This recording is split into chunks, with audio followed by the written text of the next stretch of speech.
Guys, welcome back for another week of Working Fans Wednesday, episode 10, special Friday edition. Now, AJ wasn't able to join us this week for our year-end episode, so we got him here tonight, and we're going to run everything that we talked about Thursday by him tonight. Breakout stars of 2020, report cards on major companies for 2020. And then looking forward to 2021, we're going to ask him who he would buy and sell stock in, and then we're going to give a little talk on the January 4th Wrestle Kingdom show. War. Tell them that's what we ready for. War. Tell them that's what we ready for. War. Bringing that to competitors. Till we see the confetti fall, be ready for war. Tell them that's what we ready for. War. Tell them that's what we ready for. War. Bringing that to competitors. Till we see the confetti fall, be ready for war. Tell them I'm ready, any opponent. The crown heavy and every minute it shows it. A path only fit for kings, and you all know what this court means. What did you enlist for? If it isn't getting more rings, then you gon' have to switch your team. Trust me, it gets more mean. I'm a nightmare going up against your dreams. First step is explosive like a bomb hit. Bet if I let it fly, I cannot miss. And you ain't got a chance at the top 10 when you getting clamped all night by your locksmith. On the block throwing lobs to my top bigs. I'm a chef, no look, with the top dish. Tie game, through the pressure as the clock ticks. Crossover, step back, hit a shot, swish. War. Tell them that's what we ready for. War. Tell them that's what we ready for. War. Bringing that to competitors. Till we see the confetti fall, be ready for war. This is how champions are made, but it never happens in a day. Guys, I'm producer Joe. The man called Dave is in the back. AJ Strangebrew is here. We are collectively known as the Working Fans Podcast. You can find us on Twitter and on Twitch at Fans Working. Facebook, that's the Working Fans Podcast Facebook page. Email workingfanswrestlingpod@gmail.com. If you want to see what's popping on our Instagram, that's workingfanswrestling_pod. YouTube is www.youtube.com/c/workingfanswrestlingpodcast. The websites are www.workingfanspodcast.com and www.what-the-buzz.com. You know what's going on with What the Buzz. You want to see what's going on our Patreon? Not much, but that's patreon.com/workingfanspodcast.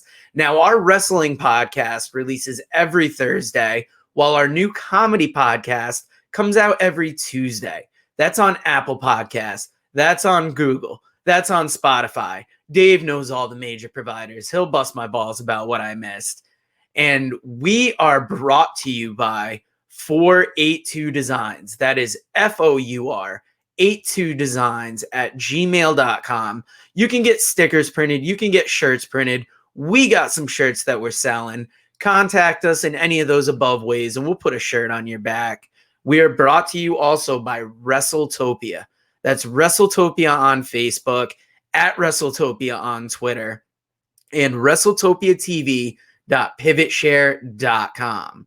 Now, last but not least, we are brought to you by Manscaped. Support for the Working Fans Podcast is brought to you by Manscaped, who is the best in men's below-the-waist grooming. Manscaped offers precision-engineered tools for your family jewels. You can get 20% off your order and free shipping at manscaped.com if you use the code WFP2020.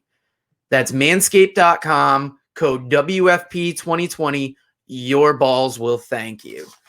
Now, we are also brought to you by our home podcast network, The Buzz. Find us on the web at www.what-the-buzz.com. We are live on the Buzz Facebook page right now. On Twitter, they are at WTBDOTCOM. And if you want to find their YouTube page, that's www.youtube.com/c/thebuzz2020.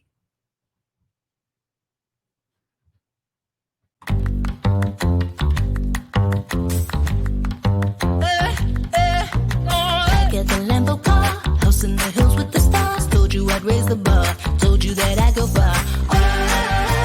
Baby, it's crystal clear. I'm not a souvenir. I'm not an accessory. I'm an accessory. out now.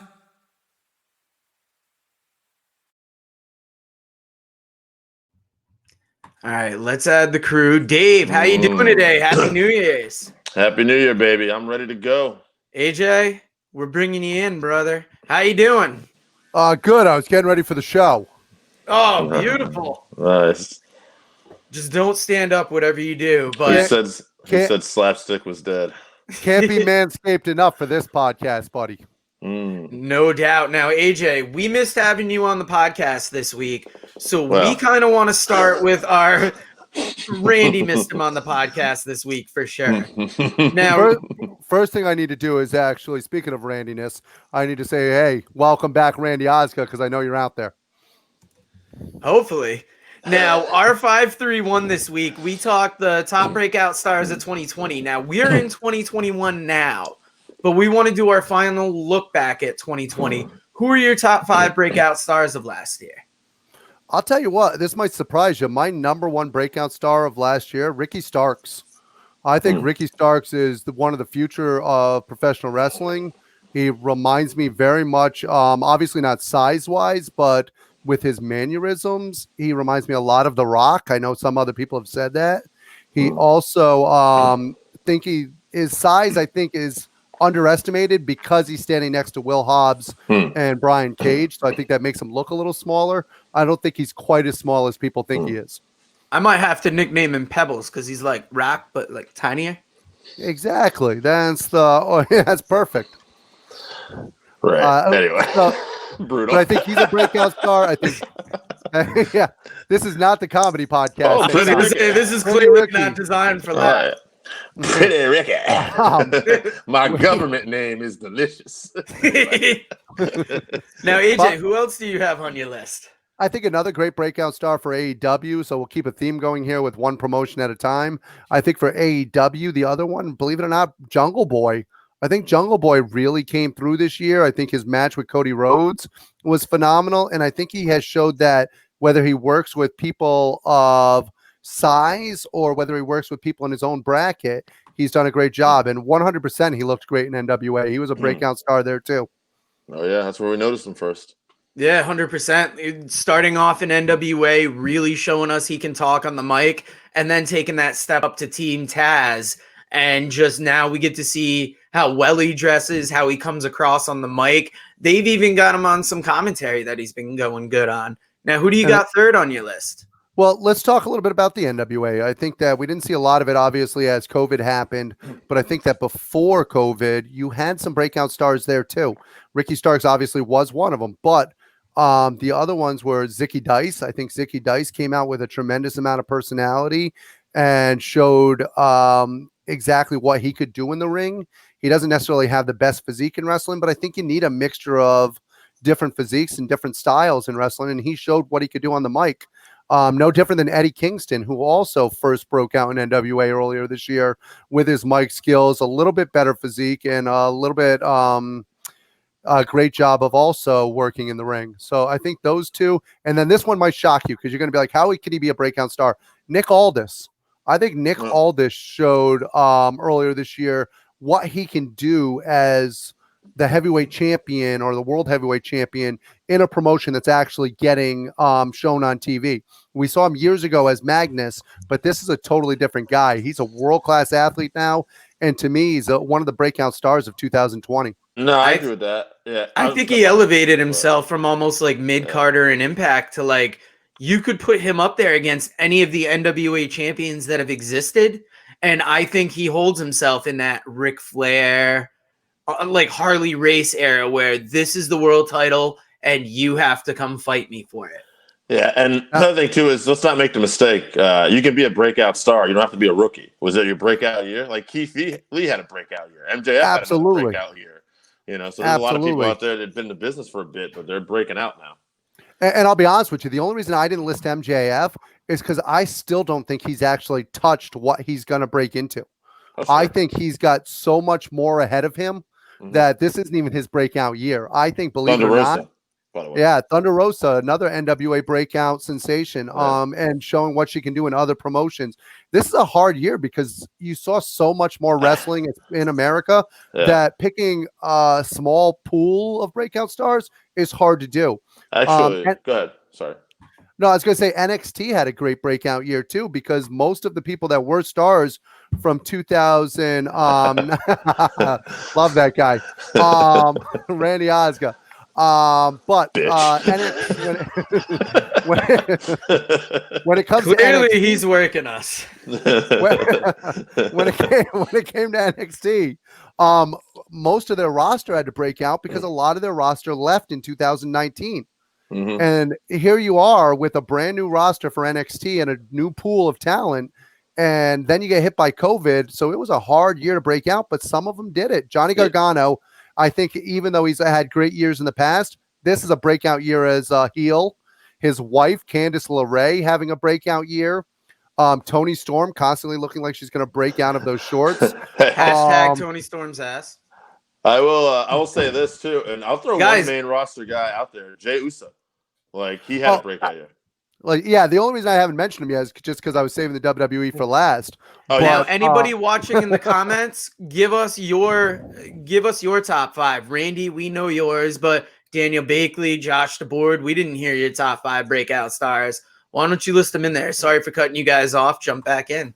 Yeah, no, that's all right. You had some breakout stars from WWE specifically you want to mention. Go ahead. Yeah, but I got to mention one more guy from NXT because I don't think he's gotten enough credit, and he's somebody who I didn't actually like when he first came to NXT.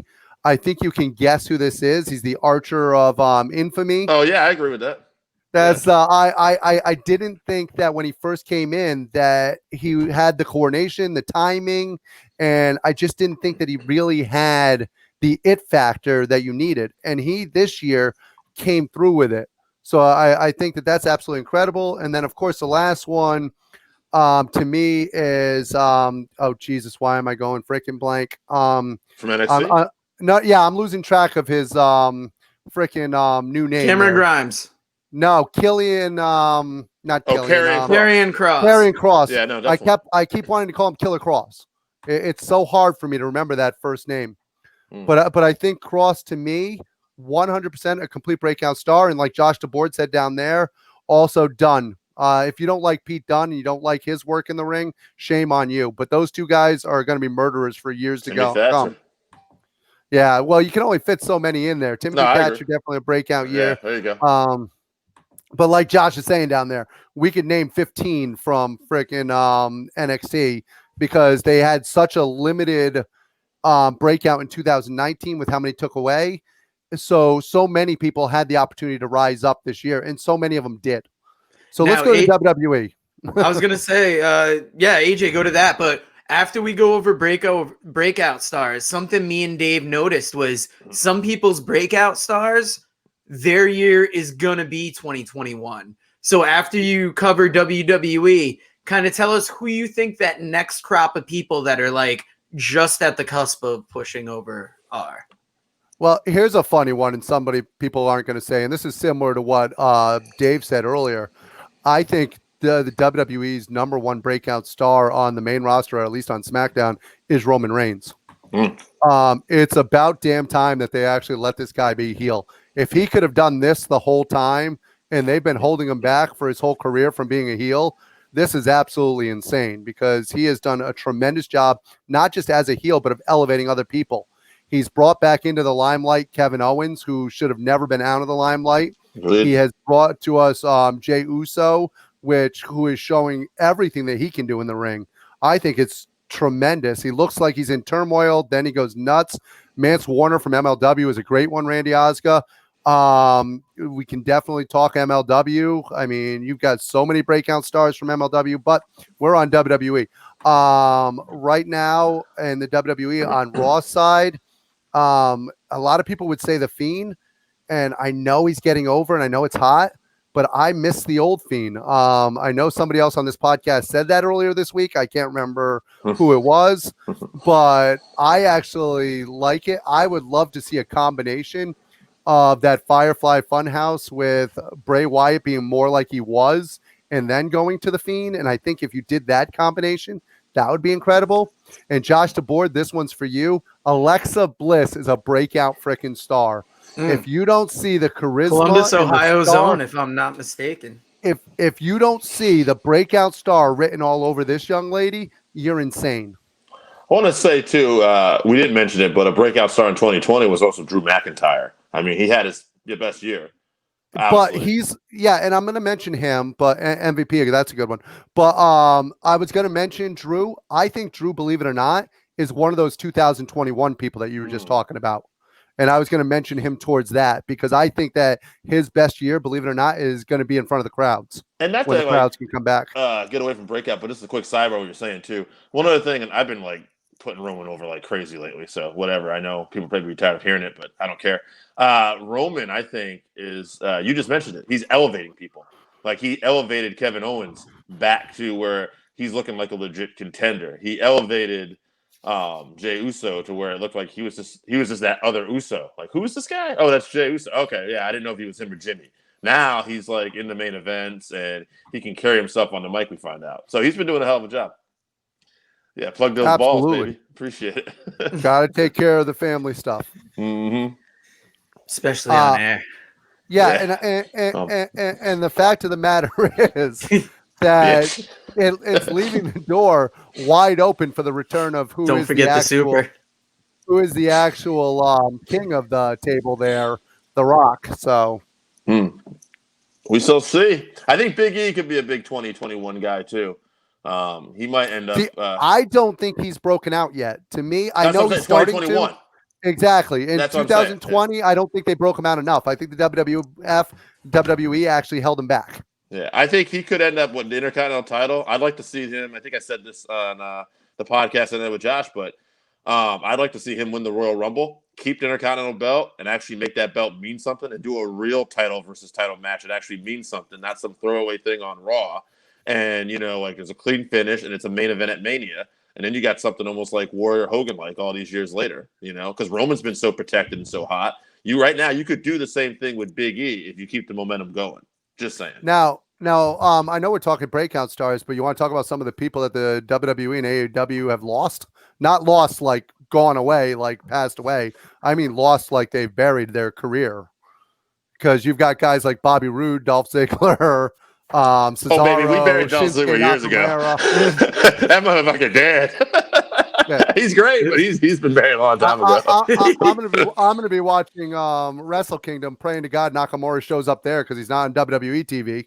Oh no, he's getting his Ziggler treatment, baby. He signed for that money. He actually just re-extended that contract a little while ago, I think. Yeah, and talking about Wrestle Kingdom, Bakley said Hiromu Tanahashi was his. I think he's talking about Takahashi as his breakout in New Japan in 2020. But we will talk about that at the end of the show with our Wrestle Kingdom talk. Oh, yeah. Oh, we're bringing that Wrestle Kingdom talk for you, Daniel. We're bringing it. Now, AJ, do you have any more to talk about on the breakout stars of 2020 here? I think another one, obviously, was Io Shirai. If you don't think this is the best year Io Shirai's had, I don't see where you can have a much better year than Io Shirai. And I would feel bad if I left her off the list, obviously. Consistent. Yeah. Definitely consistent. All right, now before we move on to the 2020 report card, I'm just going to play a little video of our podcast for you. Please say.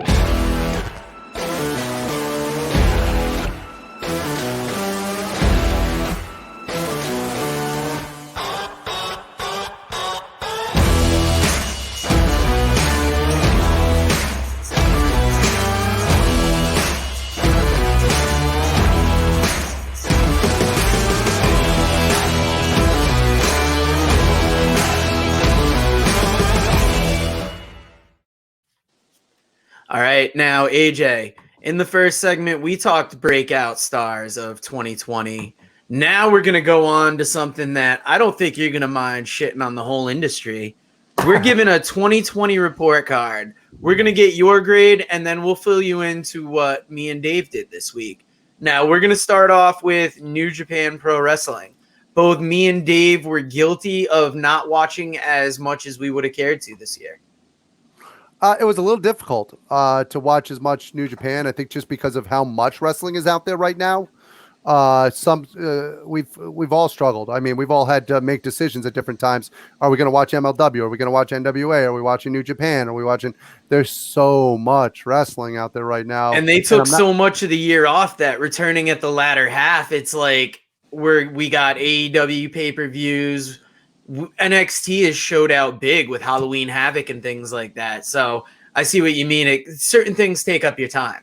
Well, it's also hard to give a report card on a year where so many places had to take time off due to government restrictions, due to local restrictions, not being able to run places. I mean, how do we grade Lucha Underground this year, really? I don't know. Dave gave New Japan a B. I thought they were B minus C plus. Now, half of this is just how much I've paid attention. So, I mean, I think the B minus is the way to go. I think in between the two, I think in between the C plus and the B, I think that they've done what they can. A lot of it's going to hinge on Wrestle Kingdom coming up, which is obviously 2021, but they were red hot with Wrestle Kingdom last year. And then all the shit hit the fan, and they had no chance to really follow up any of that. By the time they were able to follow up their storylines, you're 4 months down the road. So how do you follow up on that? They did have some hot matches in the G1 too. I want to say night 13, if I remember correctly, had some really hot matches. So there was quality stuff out there, but maybe we weren't paying enough attention to it.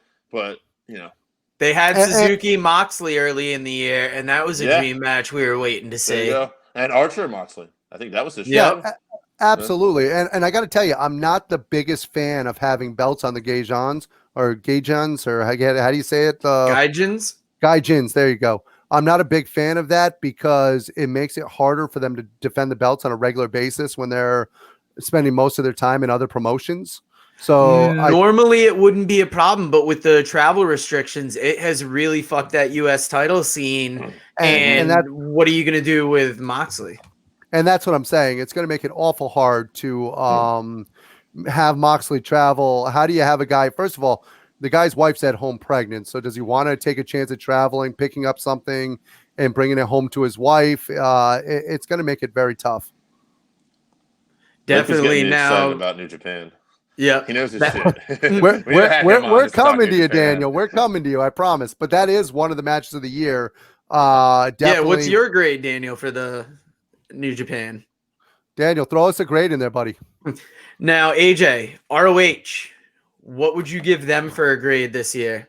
I was a big fan of the tournament, the championship tournament that they had. Well, I think that the way that they did that, I think that it was a great setup. It made it so that it wasn't quite as important to have the crowds in there. And I think it was very smart the way they divided up. So I'm actually going to give them a B.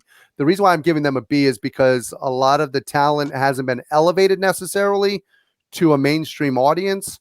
So I can't give them like an A, but as far as it goes for just pure wrestling, I'm going to give them a B.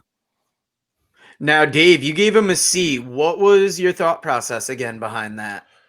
I like the tournament, like he said. I like the video packages, which AJ will tell you I'm a bigger fan of video package than he is. They did a really good job. But it was just hard to get back into Ring of Honor because of, like AJ said, I've just been personally so busy, and I started to invest time in different wrestling products. And with no crowd, sometimes it's just hard for me to stay focused. And not to jump ahead, but I said this on the podcast, and we'll see if AJ agrees with me. The one company for me that's personally done it the best, and I can't even explain why, with no crowd at all, is Impact. I can't tell you why. I don't know what they're doing, but for some reason, I don't notice the silence as much. But it's just anyway. It's clicking. I think Dave will agree with me on this too because we both watched the tournament. One of the breakout stars you could put for 2020, and the reason why I didn't put him out there was because he's in because Ring of Honor is such a small promotion right now that it's hard to call him a breakout. Jonathan Grisham was absolutely fantastic in that tournament. 100%. That's why I gave them a C plus. I thought that tournament really made wrestling look like a sport, much like I think MLW's presenting it. And just what it did for Jonathan Gresham, making him look like a killer. And him and that Jay Lethal tag team final battle this year, I wasn't as excited for it as I was in past years, but it was a good show. So ROH did show out well. Now, Dave, you brought up Impact earlier. AJ, what's your Impact grade? Impact is taking the right steps. I mean, they've got a parent company finally who seems to have a grasp on how to handle the product. They've got leadership in the right places with Don Callis. They're just doing things the right way right now. I would like to see them have more of a relationship with the Working Fans podcast. I think that would help build them. However, there is a connection with the Buzz Podcast Network. Alex Benison has that in, and we are hoping to get some of those interviews. We're looking to get that trickle down effect. Alex, holler at the boys. Alex, feel free to throw us a bone here. Whatever you got, your leftovers, we'll take, baby. We'll take. Ross knows our name, but he's cool with us. But they did a great job as the year went on. They struggled a little bit like a lot of companies early in the year. But like Dave said, there's just something going on, even without audience members there, that's clicking. And they've got so much talent on their roster. Even losing the Rascals, they still have a tremendously good youth movement going on there. Picking up Deanna Peraza was a good stroke, too, for the women's division. Jordan Grace is fantastic. Eddie Edwards continues to kill it. They just signed Sami Callihan to a 2-year extension today. How's that for breaking news? Just to show you how much we pay attention. Journalists over here. And then gotta get your press credentials, baby. So I'm actually going to give Impact B+ to an A. Yeah, and now they got that association with AEW too. So you actually rated them higher. Me and Dave both thought they were Bs. I thought they did a great job this year, but I don't know why I didn't give them that higher rating, because I have been a fan of what they're doing. They're bringing back that Knockouts tag title. We like a reality segment, and we hate reality TV. Yeah. And I do. You know me. I don't like crap like that. But even that freaking weird-ass Wrestle House that they did was entertaining because of the people that they had in it. Who doesn't? If you don't love Johnny Swinger playing the old-fashioned, when I broke in the early 90s, or for so he's playing the AJ Strangebrew of the Impact roster. It's pretty. That's exactly what I'm saying. He's playing that old kayfabe character who, and Johnny Swinger is somebody who, for most of his career, wasn't used correctly. Early on in his career, he could wrestle his ass off. AJ Strangebrew had that fanny pack with the pharmaceuticals in it too. Don't worry about it. Now, AJ, we know you're not afraid to cut loose. So, what is your grade for Raw for the year? And you want to get everybody in the comments section mad at you. All right, let's piss everybody Raw. Let's piss everybody off real quick. But he likes it raw. Let me tell you this ahead of time. Or maybe not. Because people are going to say that people are going to say I'm incredibly negative, but it does actually come from a place of love. I love pro wrestling. I love it when it's done correctly. I love it when everybody is flowing, and I want the WWE to give the fans what they're looking for. So we'll start off with some positives first. How's that? Randy Orton, fantastic. Randy Orton is a gem. I thought I was going to say Randy Osgood again. That's a shoot, brother. Randy Osgood. I'm sure Yvonne DeBorg is going to love this. But Randy Orton, to me, absolutely fantastic this year. It's the best I've ever seen him. His storylines with Edge, his storylines with The Fiend, he's killing it. Absolutely fantastic. Literally killing it. But Alexa Bliss on Raw, fantastic. Drew McIntyre, fantastic. Everything else on the card, the drizzling shits. Raw was my least favorite show this year. That's I think that they did a great job with those major segments, and that's wonderful for 20 minutes of a 3-hour show. But when you're watching 20 minutes, which is great, and you're watching 2 hours and 40 minutes, which is crap, it's very hard to watch. I'm going to give some background to something here, and AJ can correct me if I'm wrong on this. His schedule, when he watches wrestling too, like AJ will watch NXT and AEW. Now, AJ's always going to pick whatever promotion is going against WWE first, usually. He will try to support them. That's fine. But he'll make it a point to try to watch NXT, and he watches NXT 90% of the time. SmackDown, because his Friday schedule was always a hard schedule, but I think he's been catching up on SmackDown more now. Mm-hmm. But Raw just fits right into his schedule, like where he'll always watch it. And he probably watches more Raw than he actually wants to. So that's probably even hurting it even more, I would imagine. Because I've had a hard time watching Raw recently because of my schedule, and I'm not really upset about it. So. I will be clear about one thing. There is one other group on Raw that I really like, and no, it's not Retribution. It's actually the Hurt Business, or if you're Chuck Winchester, the Hurt Locker.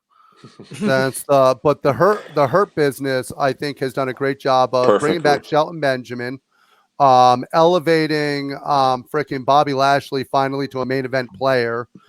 They've brought Cedric Alexander, who is going to be a breakout star, and you've got freaking MVP, who's a great mouthpiece. So them overall is another high spot to them. But I agree with Dan Backley. Sorry. I agree with Dan. C- at the best. And that's actually being generous. That's if we don't want to fail anybody this year, then but as far as I'm concerned, if there's got to be one F out of all the wrestling I've watched this year, it's them. Yeah. Oh yeah, me and Dave gave it 2 Fs for get fucked. But how do you view SmackDown versus Raw? It's not even close. SmackDown is about 1,000,000 times better than Raw. Dave knows through the years I've always liked SmackDown better than Raw because early on, SmackDown was where you would find your Chris Benoit's, Eddie Guerrero, Angles, your Eddie Guerrero. It's a wrestling show. It was the wrestling show, kind of like the Intercontinental title early on was the wrestler's title. SmackDown was the wrestler's show. So I've always preferred SmackDown. And this year, with what Roman Reigns is doing over there, Paul Heyman's doing over there, Jey Uso, I think SmackDown. Well, once again, Jesus, Dan, you're killing me here. I was going to give them a B+, and now I've got to go with a B just because I don't want to be the same as Dan twice in a row. Oh, don't worry. It happened plenty of times on Thursday. And I told Dave, I think it's just because we seem to talk so often that maybe like our minds just link up. But like Raw was a hard F. It wasn't even a question. I mean, with SmackDown, I think you had Bayley and Sasha were so hot this year. And the wrestling guys. And to be honest, go ahead. Well, no, I was going to say, to be honest with you, one of the other highlights that we had on Raw earlier in the year was Bayley and Sasha actually, as the tag champs, were able to come over, and you were once again focused on the wrestling with them and maybe a Shayna Baszler, and it was fantastic. And I think another thing, too, about it is, too, now that they're on Fox, there's more of a focus to make that one of their top shows, too. It's not on the burner anymore. And with the talent they got on and what they're doing creatively, it's just clicking, and we're lucky. Very lucky. And I think for guys like us who actually love the wrestling, it's not going to be even close until Raw decides to pay attention to wrestling again, which will probably never happen. Now, speaking of loving wrestling, where are you with NXT? NXT, to me, next to MLW and Ring of Honor, NXT is the best wrestling on TV when it comes to pure wrestling. Yeah. I think that every week they put out matches. They might not have the biggest names because just their breakout stars haven't broken out to that point yet. But every week they're turning out matches that make you go, wow. I mean, I could watch Pete Dunne versus Kyle O'Reilly every week. You want to book that every week? I could. That New Year's Evil card is sick, too. We're not going to talk about it anywhere, but just to throw 2 matches out there. Ciampa and Thatcher in a cage, and O'Reilly and Dunne. And then it's like, I think, Rhea Ripley's, Raquel Gonzalez, Last Woman Standing. Like, it's a sick card. Like, I started looking at it, like, there's going to be a lot of great in-ring action on the show. If you're not looking forward to that card, shame on you. You shouldn't even be a wrestling fan. Go watch ping pong or something. Get out of here. Now, AJ and Backley in the comments, can we nail down a grade? Yeah. So on NXT, I'm going to give them a, before Backley can come in, God damn it, what is it? I'm going to give them an A. Okay. It's maybe an A-. I'll give him an A-. Just because I'd like to. Why the A-? So the reason why I'm going with an A- is because to me an A or an A+ just has to really be there, and I just don't think NXT has quite crossed the line in their storylines yet to get to that A, if it makes sense. There's one show Joe gave an A+ to, and I can't wait till we get to that. You actually gave an A+ too. I'm gonna guess yeah, we were both A's on NXT. Yes, But we were both A's on NXT because to me, getting that Halloween Havoc, that Great American Bash branding, they had so many good matches. And even when people go out hurt, they line up something huge next to it. I mean, we had the Keith Lee title win. We had Halloween Havoc. I can't say enough good about. I mean, you can see how close I was to giving him the A. I literally was like, hey, well, wait a minute. Because part of me wants to give him the A. You would have agreed with Backley, so good thing you kind of. I said A. I love it. I had a feeling he was coming with the A, so I had to put that little slash on there. Yeah, now we're going to get into AEW territory. Where are you with Dynamite? So Dynamite to me is an A show. I think that they get the mixture of great wrestling with your Kenny Omegas, your Hangman Pages, your Lucha Brothers, even Cody, which I know this is going to kill Josh DeBoard, has had great matches through the course of the year. He just spilled his Twisted Tea on his couch, man. You just ruined his upholstery. Sadly, Brody Lee was one of those people that was bringing that. Lance Archer hasn't even been tapped into yet what I think that they can actually do with him. I just feel like between the storylines and the emotion and what they're drawing out of us, and quite frankly, how far they've come in a year with COVID going on, how do you not give them an A? I said to Joe, I said, one thing I like about AEW, and I'm an NXT guy as far as pure wrestling goes, but like Jim Ross always talks about the sizzle and the steak. I feel like NXT is just like a really good steak show. But AEW is doing some of that sizzle. They got those spices and like something going on there. It's a little tasty. I like it. And like to go with that, Eddie Kingston interview. To go with that, you can be the best steak in the world, but if nobody's there to eat it, you got to have the sizzle and the smell to bring them in to eat the steak. I love these steak analogies, boys. I'm getting hungry. We got to wrap this up. Dave gave him an A+. I looked at him as a B+, but that was before that Brody Lee tribute show. After that, shit, they are a straight A-. That thing was amazing. It's my favorite tribute show of all time. Yeah, we were talking. Dave brought up the other night, how many big tribute shows have they had? I've only got 3 in my mind. I don't count the Benoit one because, and I'm not even talking about what happened. There was also just video packages and stuff like that. Yeah. So there was only 3 shows where they had matches live for the crowd, a 10-bell salute, and then also had people talking. That's Guerrero, Owen Hart, and Brody. Now, the Owen was the first one. That one is something I'm always going to remember. Like, you know, that just really hit me hard. Eddie obviously hit me hard too. But the Brody one, and I like Brody, but it was so well done. It just got me. They did so many things that were so good and emotional. And I don't know. I think it was timing too. I don't think you could have put on a better tribute show than that. That was an A++. I actually agree with Dan down below again. He said that pre-COVID they were A+, and that they went to B+, which is kind of why I gave them the A and not the A+. I think that they're a company that needs the live crowd, unlike Impact, where we talked about there's just some reason they don't need a live crowd. Yeah. When you get the live crowd for an AEW event, it's just the next level. And as you guys know, I was at the original Full Gear.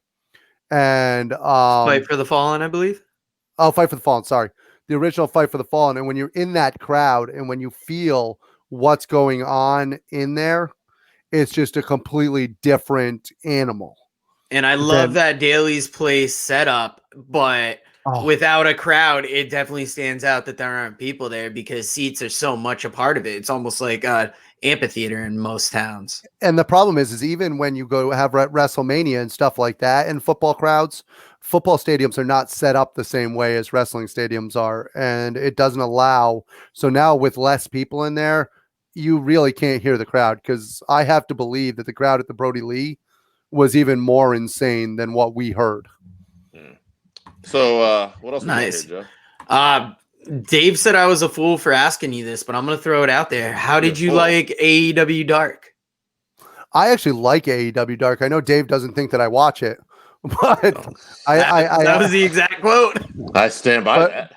I actually like AEW Dark. Like this week, they've managed to actually have 4 women's matches on the card, and I think that they do a great job of setting up beforehand some of the storylines going forward, and they do a good job. Now, Dave is correct. I do not watch it every week, but I would give it. I would actually give it a B.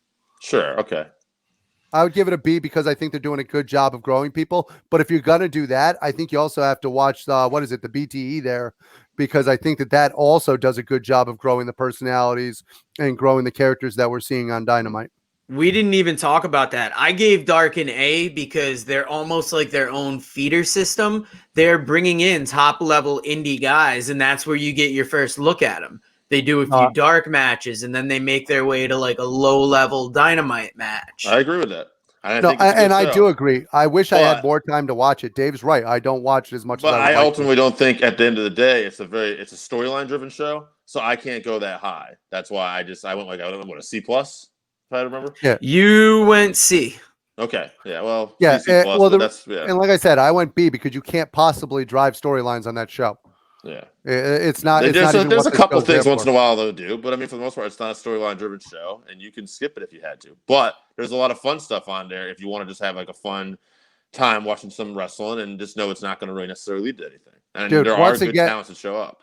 Now, once again, Dan's hitting it out of the park. I don't know if you're reading it down there, but Danny Limelight wrestled, and I agree. Former guest of the show. We got him before he was popping anywhere. Now we've seen him on United Wrestling Network. We've seen him on Dark. I would like to see him sign with them. He was on the New Japan Strong show too. They were doing every Friday. You talk about a young talent that deserves to get a nice little push. That's a guy. His daughter's killing it too on the acting scene too. So heads up to Danny Limelight. Now, AJ, you showed us earlier your Lawnmower 3.0. I'm going to hit a Manscaped commercial, and you come back and you hit us with some Manscaped talk again.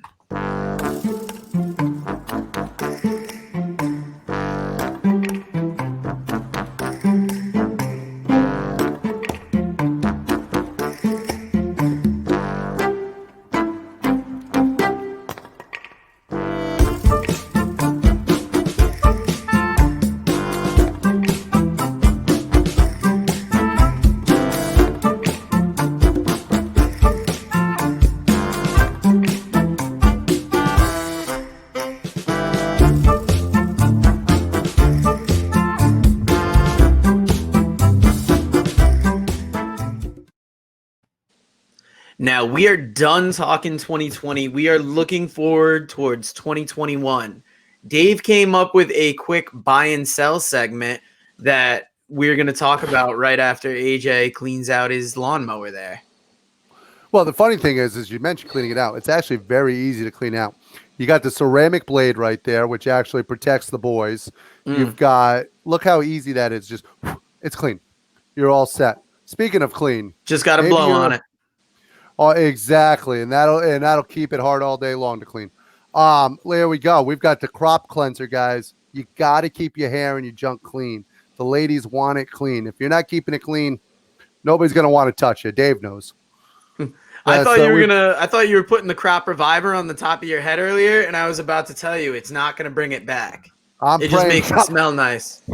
It says reviver, okay? It says reviver. I also got the crop preserver. You can't revive a dead brand like All Everything Entertainment. I'm sorry, brother. He's trying to revive that career. You ain't lying. Hey, Archie took the high road. Relax, brother. We're at a truce now. but the funny thing is if you get all this stuff. So if you go to manscaped.com, you punch in the simple code WFP 2020, even though we're in 2021 now, 2020, you punch that in. It'll take 20% off of your purchase for you. Your wife will love it. Your boys will love you. Everybody's going to be happy. You might get some action here in 2021. So punch it in there. Don't forget, Working Fans Podcast, WFP 2020. Save yourself 20%. Put all that stuff together. Put it in your travel bag and bring it with you wherever you go. Nice. Now, AJ, we talked about some guys that would you buy or would you sell stock in them in 2021? We're going to run the names past you. And Tim King, sell. Okay. We're going to start off with Darby Allin. Take the high road, baby. Archie. Darby Allin, I would buy. I think that he's got an unlimited future. I actually like the pairing with Sting. I'm hoping that Sting's just going to mentor him and not actually wrestle anything more than cinematic matches. And I would definitely buy. All right, me and Dave were both buy on that. We said the Sting Association and the TNT title really gave him a huge upside in 2021. I think everybody already knows you guys are buy. Yeah, I'm gonna let the silence on that joke. Come I on, can't wait till the soundboard comes back so that shit could get crickets. But we're gonna go Tetsuya Naito next. How do you not buy? I mean, the guy's one of the great wrestlers, whether you call him Naito or NATO. Yeah, AJ was putting over NATO before. See, I am in the sell category. I love him as a champion. I think he deserves it. But it just, I think he started off the year with the title and ended with it. But there was that weird in between where it went to Evil. And it just feels stale to me right now. I know Backley. I fucked up on that one. Backley, the big New Japan guy. Bye, he says. I got to tell you, just because a storyline went bad doesn't mean you need to sell on the product. All right, fair enough. Now, where are you with Blood and Guts, the AEW War Games match? I got to be honest with you. Will we see it? Will we not see it in the new year? I hope not. I'm a sell. Wow. It was not my favorite match of the year. I thought that it was just didn't happen. We see what? It didn't happen. You're talking about the War Games. They were going to do Blood and Guts. Man. We're talking about the AEW Blood and Guts version. Oh, Will we see it in 2021? I'm sorry. I just heard War Games and automatically went to the NXT. My bad. I think we will see it in 2021. It doesn't necessarily mean that I'm sold on it. I don't know how strong War Games is anymore. But now, that's my bad. Tell him the lineup that you see going into the Blood and Guts match. I think we're going to see Cody. I think we're going to see Darby Allin. And I think Sting's actually going to make an appearance in this because you can protect him. And they're going to take on Team Taz. And I think that's how you're going to build this up. We both bought because we think with the amount of people they have in the crowd, maybe they can get to a point where we can put that match on in front of a crowd. We're hoping, but that's what we freestyled on Thursday. So we'll put that on there. If it's in front of the crowd, then I'm totally buying into it. If you're not getting a crowd in front of that, then I'm sorry, I got to sell that. All right, now moving on, Marty Scurll. Oh, all right. So Marty's one of the people that are in a tough spot. He was on the verge of having a breakout year, and then the stuff came out from the young lady claiming allegedly what happened between the two of them, which we don't know what happened, what didn't happen. We weren't there. We don't know the age limits. I found out about it last night. Oh, see, I did. So what information do you have? It was a situation with a girl that I believe it's viewed as underage over here, but it's legal in England from the story that I got. And there was just a question of her sobriety that wasn't known. I haven't looked into the story, so I don't want to be quoted. I thought it was just COVID that kept him out. See, that's the same stuff that I heard. But it's not just COVID that kept him out. That was one of the things. He was one of the people that was obviously it's not as bad for him as some of the other people, but I love Marty Scurll. I would buy him any day of the week. Wow. Dave bought, I sold because I thought it was just COVID. And I said when we don't know when travel's going to return, it's hard to see how he's going to come back. And now finding out it's that stuff on top of it. He was booking ROH. We didn't know any of this on the podcast. Go listen. I knew he was booking for ROH. That's part of his contract. But I'm buying him. Nothing has been proven as far as I'm concerned that he broke any laws or whatever. So until anything's proven, I'm not one of those people that believes in the witch trials. I thought I'd sold because until we actually see anything, I can't. Oh, you might have. I put the things together this afternoon. There was a couple ones that I wrote it down because I thought I heard one thing, but I was multitasking, so I might not. Here's the problem: we have some people that we know were complete scumbags. You got Joey Ryan allegedly. Oh, I was about to say, Jesus, man! Like I'm on air. You don't have to. No. I'll always throw the allegedly in there. And who was the one from frickin' AEW? He was with Jimmy Havoc. Yeah, Jimmy Havoc. I don't know why I was drawing a blank on Jimmy Havoc, but you have two people there who allegedly did really horrible things, and they have proof up the yin yang allegedly on both of them compared to a story where we haven't found out that he actually legally did anything wrong, allegedly. Dave's walking off the set. He's had enough. We'll take him out for a minute. Now, where were you with Rhea Ripley this year? I would buy Rhea Ripley. I think that they kind of buried her a little bit with COVID when she had to go away a little bit and go back with her visa and travel and all that stuff. And she kind of caused herself a little bit with that. But I think they did a good job towards the end of the year of rebuilding her. And I think that I think it's only a matter of time before she's gone from NXT. See, I bought if she stays in the NXT system, but if she goes up to main roster, I was going to sell because I don't see them booking her as strongly as she has been in NXT. Now, the thing that you have to remember about her is that her size is deceiving. She's on par with your Nia Jax, your Charlotte Flairs, your Gonzalez. She's on par with all of them for size. So she has a chance to be a brute wherever she goes. 100%. Now, Dave's cooled off. He's back in the room. We're going to bring him back in. Dave, we're sorry we pissed you off. Now, AJ, where are you with Jey Uso? I'm selling Jey Uso, and here's the reason why. It's not because of anything Jey Uso's doing. I don't think the WWE will continue to book him. I think it's only a matter of time before his brother comes back and the WWE uses them as a tag team to try to attack people for Roman Reigns. So you and Joe agree on that and I said this. I want to point this out. I did say this. A lot of people will think, and I can understand why, when this Roman Reigns storyline eventually ends, he's just going to have to go back to being a tag team. But I think he's done such a good job that he's going to make it work. I think he's that talented. I'm going to buy. I think he's one of the top, like you said, breakout star. I think he's above and beyond. Now, you're saying WWE booking will cancel that out, but we'll see. We'll see. And don't get me wrong. I'm hoping you're right. This is one of the few occasions where I'm like, God, let Dave be right. Because I would love to be able to buy on Jey Uso. I think he's a phenomenal talent. I don't think the WWE, I think they will drop the ball. Now, where are you with Dominic Mysterio? Oh, I would sell him in a heartbeat. Yeah, he would. He'd sell Rey Mysterio in a heartbeat. I would. Sell him as a package. Yeah. Wow, see, we both bought in on him because we thought he showed out good the little that they had him out there, and in 2021 it can only get better.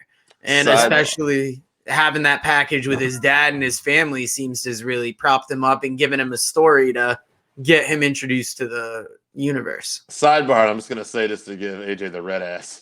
Iron Anderson said on a podcast, if he could pick 10 wrestlers in the Hall of Fame, his own Hall of Fame to start with, he finished up that list, we'll just say, with Rey Mysterio Jr. Because if any one guy, despite his size, could make it believable no matter what, and the way he told stories, and the way he worked in the ring and chopped them down, he was like, it's got to be Rey Mysterio. Rey Mysterio is going to be a Hall of Famer. Rey Mysterio, phenomenal talent. Rey Mysterio now as a middle-aged man with a beer gut and barely able to move anymore is not the same wrestler. You didn't like him when he was young because you said he was too small. You hated that guy, and I'm going to call you out on it every time. All right, now, guys, we're going to finish up this list with Bray Wyatt. Buy or sell in 2021? Bray Wyatt, I will buy on because they burned the Fiend, and Bray Wyatt's all that's left. I meant either way. I mean, we I'm kidding. We both bought into him because you don't know where he's going in 2021, so there can only be an elevated story. He's too good. He's too good. I'm gonna buy into him because how many times now has the WWE tried to bury him, and he still finds a way to be creative enough where he still escapes them burying him and has come back to life. I mean, the WWE has never known how to use him correctly. They screw it up every single time. He's been over time and time again. It's him and Kevin Owens who Vince seems to just hate with all of the passion for some reason. Now, definitely. Now, we're going to move on to a little talk looking forward to 2021 a little more. January 4th and 5th, we have the Wrestle Kingdom 15 live show.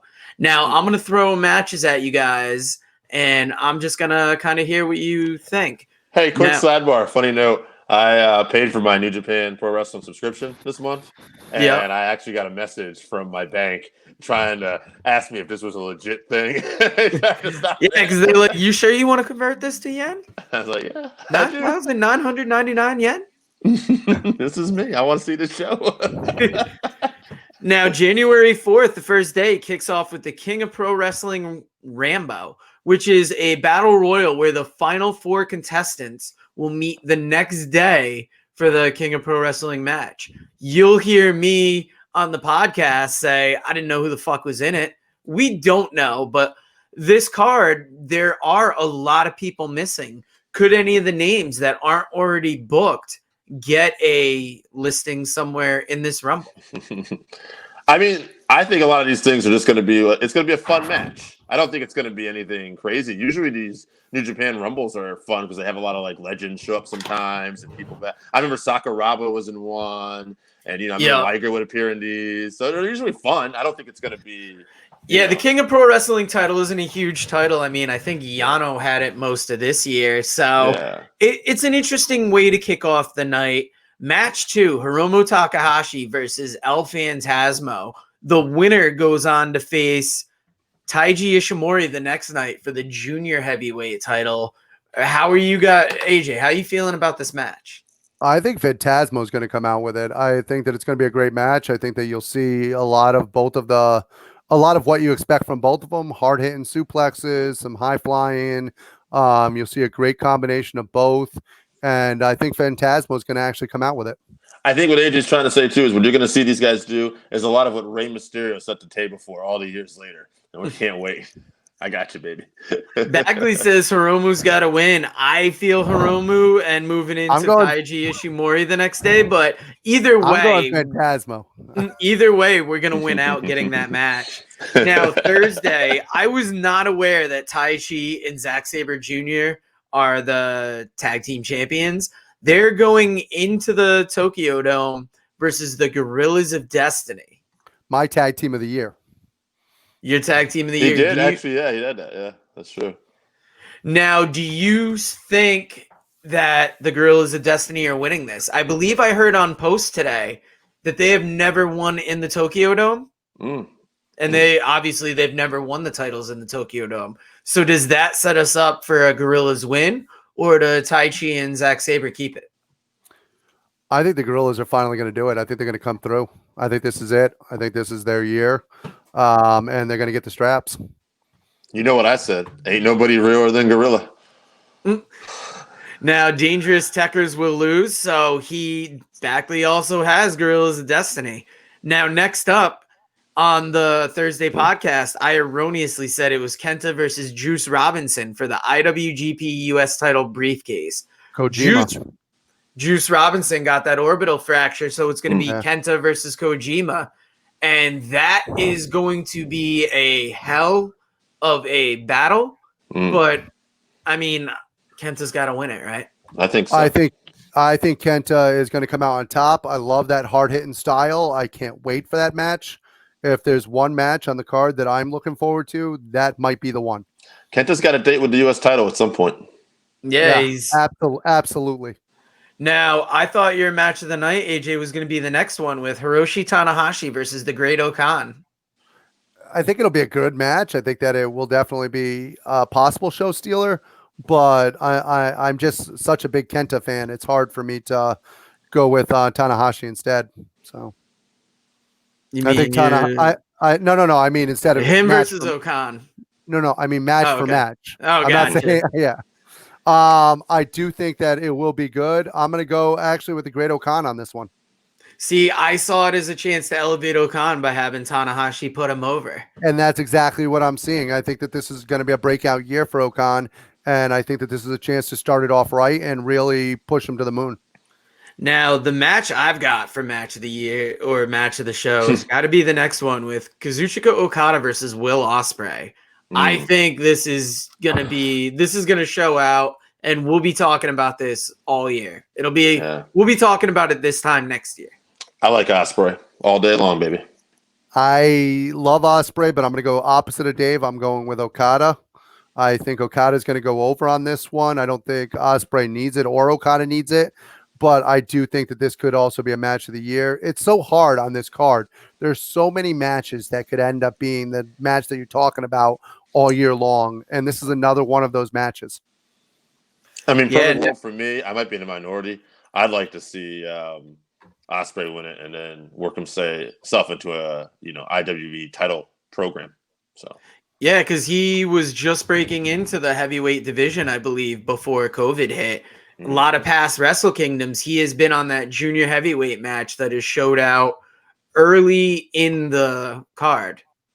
Hey, this is a little bit off topic, but did you guys see the documentary with Ospreay? We did not. I didn't. I didn't see it. No. That's there's a very good documentary out that you can actually check out on Amazon Prime about Will Ospreay's upbringing and what he's been through and where he's come from, and it shows his trips to Japan, and I recommend it to anyone. It's a fantastic documentary. Nice. Do you happen to have the name? It's called Will Ospreay.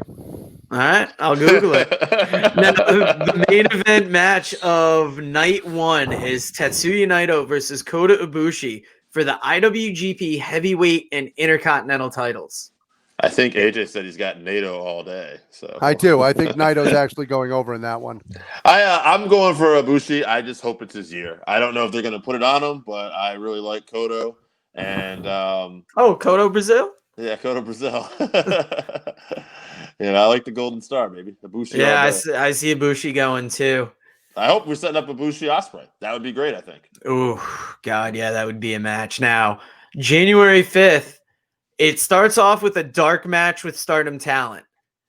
I believe they might have said on post this morning who it was. I didn't write it down. Backley, if you're in the comments, let us know. He'll tell you. I think it is a shame that these are not getting televised, because me and Dave both talked about how we are interested in Stardom, but we don't get to see a lot of them. This would be a perfect place, and it's going to be a dark match. Now, the first real match that we're going to see on the card is that four-way match for the King of Pro Wrestling title. Obviously, not knowing who's going to be in it. It's going to be an interesting match, but I don't think it's going to steal the show. Now, next up, El Desperado and Yoshinobu Kanemaru. Guys, I have the name for you for that documentary. It's it's Ospreay, The Rise of an International Pro Wrestler. Excellent. I will be checking that out tonight because I've got the Amazon Prime, and I'm always looking for a good wrestling documentary to find there. I love documentaries, wrestling documentaries, and I'm telling you, it's worth seeing. Look at Backley's like on it with New Japan, bro. I love it. I know we're gonna have to have him on. Backley, will you join us for the Wednesday show this coming up week to talk Wrestle Kingdom? We'll get his response in the comments. Now, it's going to be El Desperado and Yoshinobu Kanemaru versus Master Wato and Ryusuke Taguchi for the IWGP Junior Tag titles. AJ, who do you see taking that?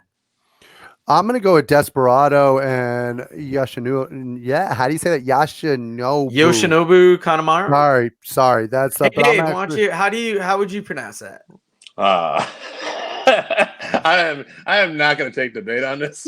I'm going to take a hard pass. That's fine. Yeah, but their team name is Suzuki Gun, and I'm going to go with them.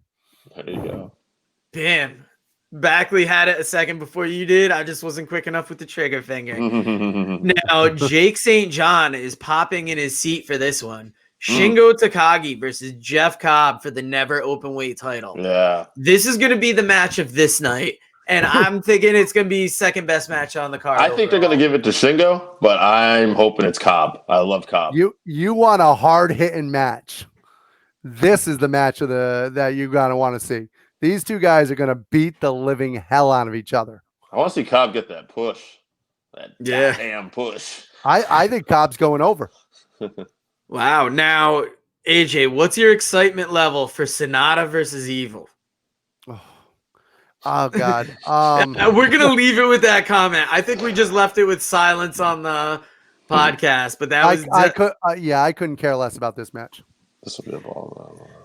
Now, second to last match of the night, Taiji Ishimori versus the winner of Takahashi and El Phantasmo for the IWGP Junior Heavyweight title. it's that second to last spot on the card. That's amazing for the junior title. Mark my word, El Phantasmo, new champion. Okay. He's going to win the whole damn thing. Junior heavyweight champion. Continuing on. Okay.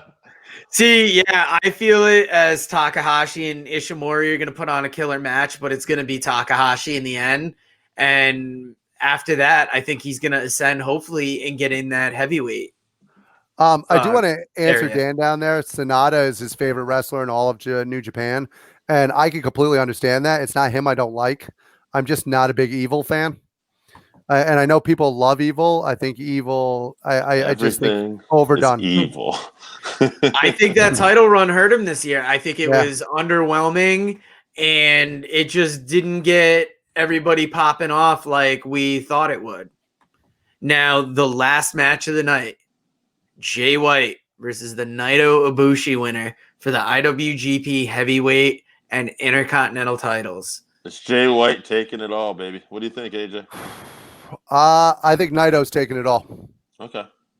I'm going for Ibushi. No, I think Ibushi. No, I think Ibushi's going to actually end up taking it since I picked him in the first round over Naito. No, I'm kidding. I'm messing with you. I'm like, I'm confused now. Maybe you're just tired. New Year's got me worn down. We had a big week. Dave's been slinging bread all week. I've been slinging fish and talking shit behind the counter. No, I'm messing with Dave. Naito, I think, is going to win it. I think that whoever comes from that bracket is going to retain the championship against Jay White. So Backwards got Jay White then.